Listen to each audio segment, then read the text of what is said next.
Halo, apa kabar para auto lover dan rekan-rekan driver dimanapun berada?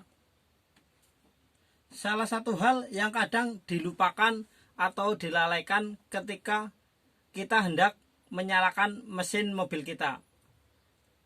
Dan sebenarnya ini adalah merupakan salah satu standar operasional prosedur, yaitu sebelum kita menyalakan mesin mobil kita, hal yang pertama yang harus kita perhatikan adalah cek air radiator.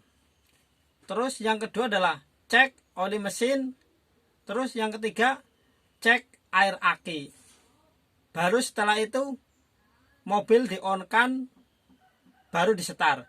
Nah, untuk air radiator saya sarankan kepada rekan-rekan itu untuk mengisi airnya di tabung radiatornya ya. Tabung radiatornya itu biasanya tabung plastik warna putih.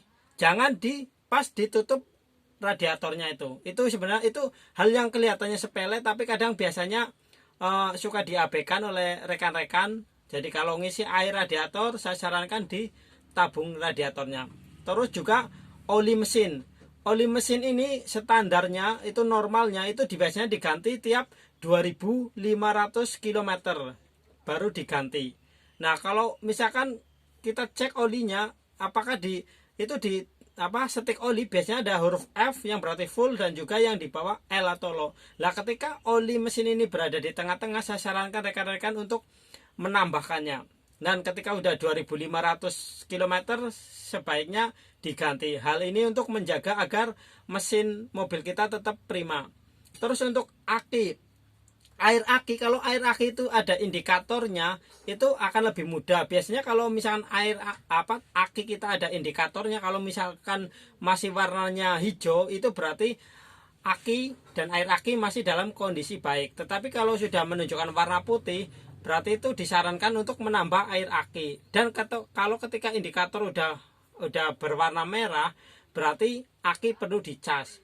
Tapi bagaimana dengan aki yang tidak ada indikatornya? Kalau aki tidak ada indikatornya, cukup dilihat di samping aki itu ada garis 3. Kalau air itu udah kelihatannya di garis tengah-tengah, saya sarankan sebaiknya air akinya ditambah. Hal ini untuk memastikan bahwa aki kita tidak mudah tekor. Nah, setelah itu baru mobil kita on-kan, dan saya sarankan kalau ketika mobil di-on-kan jangan langsung disetar, tapi masukkan dulu kunci, di-on-kan, biarkan indikator menyala semua, baru setelah itu baru disetar. Nah, setelah setar itu saya sarankan tunggu 10 atau hingga 15 menit sambil kita mungkin mengecek tekanan ban atau apa, siapa tahu aja kempes. Oke, begitu aja rekan-rekan, para pengemudi, para driver dan juga para autolover. Terima kasih, salam berbagi, salam satu aspal.